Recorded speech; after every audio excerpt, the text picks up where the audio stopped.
Lectura del Santo Evangelio según San Lucas. Gloria a ti, Señor. En aquel tiempo dijo Jesús a sus discípulos: sean misericordiosos como su Padre es misericordioso.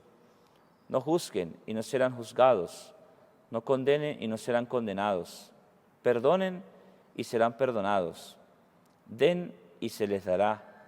Les verterán una medida generosa, colmada, remecida, rebosante, pues con la medida con que midan, les será medida a ustedes. Palabra del Señor. Gloria a ti, Señor Jesús.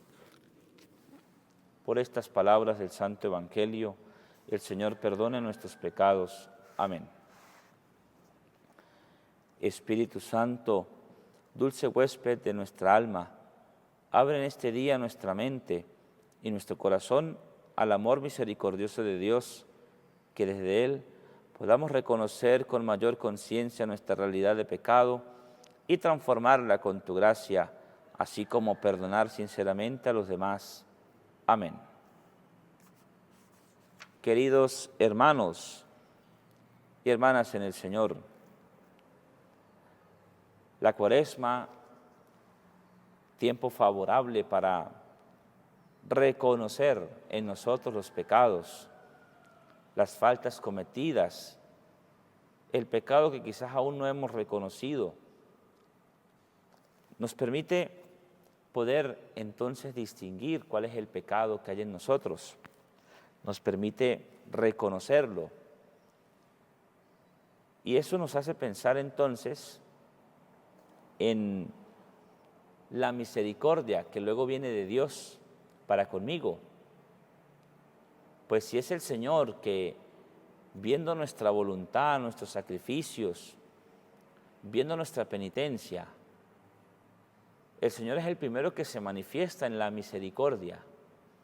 Pero esa misericordia que el Señor manifiesta hacia nosotros es la misericordia que el Señor quiere también que nosotros personalmente manifestemos a los demás.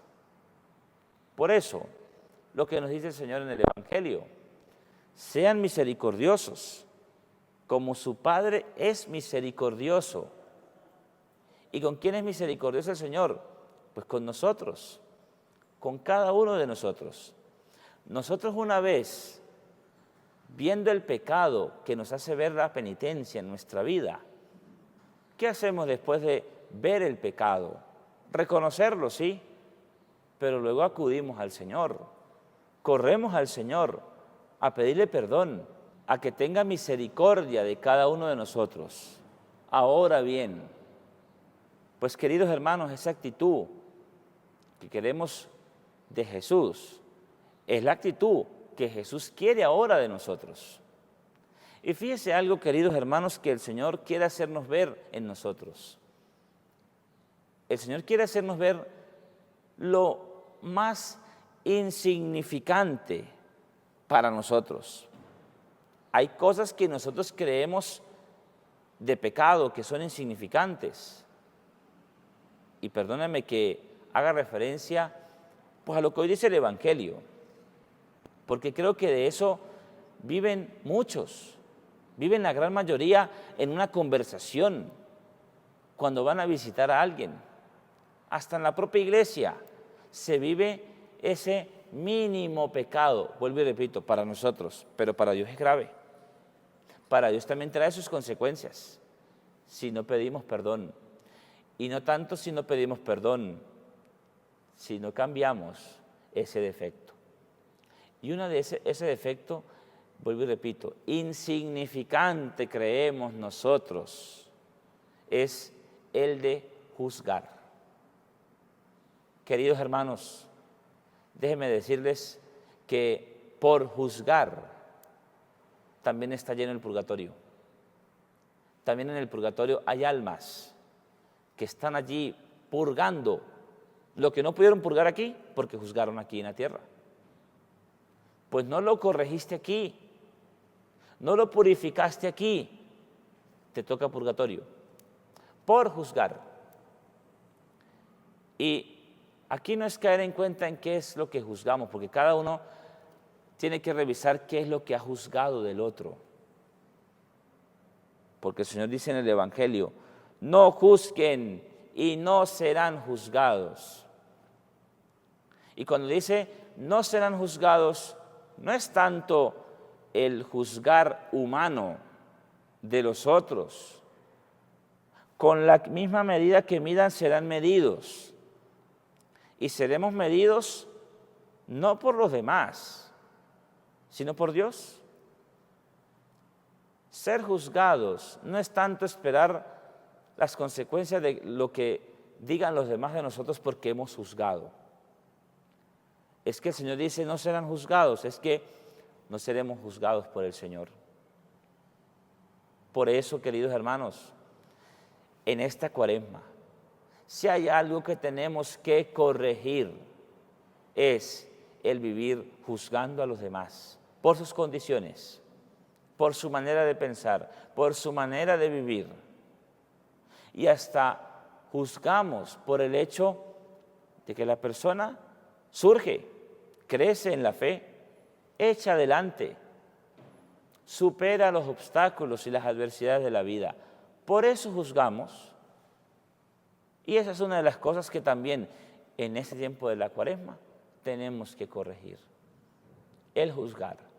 Porque vuelvo y repito, el purgatorio también está lleno de eso, de personas que vivieron juzgando la vida de otros. Y es algo que en la vida tenemos que corregir.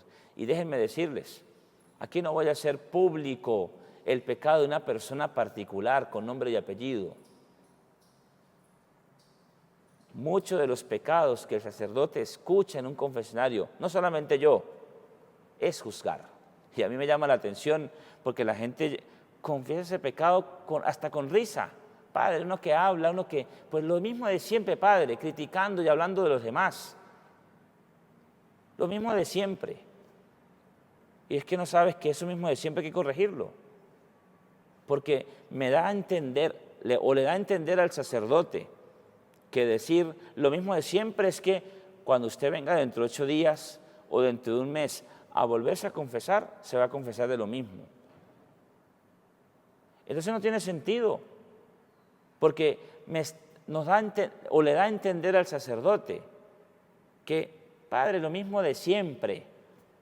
Es que, Padre, la lengua mía no se para de hablar del prójimo. Está dando a entender que no tiene propósito de enmienda. ¿Y qué es propósito de enmienda? Me propongo firmemente no volver a pecar. ¿En qué? En eso. En no volver a hablar del prójimo. En no volver a juzgar. En esforzarme. Como lo decía ayer domingo, ¿no? En que el Señor nos va a ayudar a distinguir bien la tentación. Nos va a ayudar a distinguir la voz de Dios de la voz del tentador. Ese es un propósito de enmienda. Mire lo que dice el Salmo responsorial. Señor, no nos traten como merecen nuestros pecados. Nosotros a veces vivimos pidiéndole perdón al Señor. Sí, perdóname, Señor, por todos mis pecados. ¿Pero cuáles? Porque es que vivimos pidiéndole perdón al Señor de mis pecados, pero ni siquiera sabemos de cuáles le estamos pidiendo perdón al Señor. Y si hay algo que quiere el Señor en esta Cuaresma, vuelvo y repito, queridos hermanos, es reconocer cuáles son los pecados, reconocerlos. Porque sí, los pecados son muchos, pero ¿cuáles? Quiere el Señor que en esta Cuaresma nosotros le pidamos al Señor específicamente los pecados, sí, pero que le sepamos decir cuáles estoy reconociendo. Porque es que duele, ¿verdad? Reconocer delante del otro el error, la falta cometida, cuesta. Y eso significa que hay soberbia. Cuando debe haber humildad, aunque nos duela, aunque no querramos reconocerla delante de los demás. Yo la reconozco delante de Dios. Si no la reconoce delante de los demás, menos la vas a reconocer delante de Dios. Por eso, vamos a reconocer nuestros pecados. Y el primer pecado que hoy tenemos que reconocer es el de estar juzgando a los demás, el de estar señalándolos, porque no tenemos derecho y porque vamos a ser juzgados si juzgamos a los demás. Gloria al Padre y al Hijo y al Espíritu Santo, como era en el principio, ahora y siempre, por los siglos de los siglos. Amén.